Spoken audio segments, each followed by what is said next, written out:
எனக்கு 10 பேரு நல்லவங்க வேணும், எனக்கு கூட்டிட்டு வா, நான் ஒரு காரியம் செய்யணும்னு சொல்றாங்க.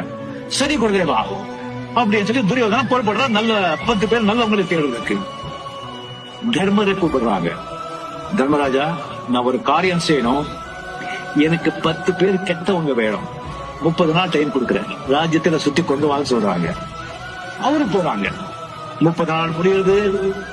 துரியோதன வர்றா, வெறும் கையில வரா. என்ன துரியோதன ஆச்சுன்னா, மன்னிச்சிருங்க குருதேவா, நான் உன் ராஜ்யம் எல்லாம் தேடினேன், ஒருத்தன் கூட நல்லவன் கிடைக்கல, ஏதாவது ஒரு கெட்ட குணம் இருக்கு, அது என்ன காரியம் சொல்லுங்க, அதை நானே பண்ணி முடிச்சிருக்கேன் சொல்றாங்க. தர்மராஜா வர்றா.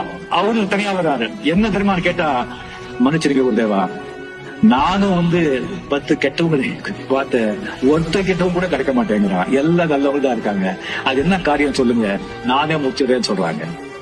இதுல என்ன தெரியுதுன்னு சொன்னா, துரியோதன கெட்டவன், கெட்ட குணம் உள்ளவன். அதனால்தான் கெட்டவங்களை தேடலாம். அவனை பார்க்கறவங்க எல்லாம் கெட்ட குணங்களே கண்ணுக்கு தெரியுது. தர்மன் நல்லவன், அவன் பார்க்கும்போது தர்மம் நல்ல குணங்களே தெரியுது, கெட்ட குணங்கள் தெரியல. அதே மாதிரி நீங்க முதல்ல நல்லவங்களா இருந்தால் உங்களுக்கு நல்ல குணங்கள் இருக்கிற நண்பர்களே கண்ணுக்கு தெரிவாங்க. அவங்க கூட நீங்க ஃப்ரெண்ட்ஷிப் பண்ணுவீங்க, உங்க வாழ்க்கை ரொம்ப நல்லா இருக்கும்.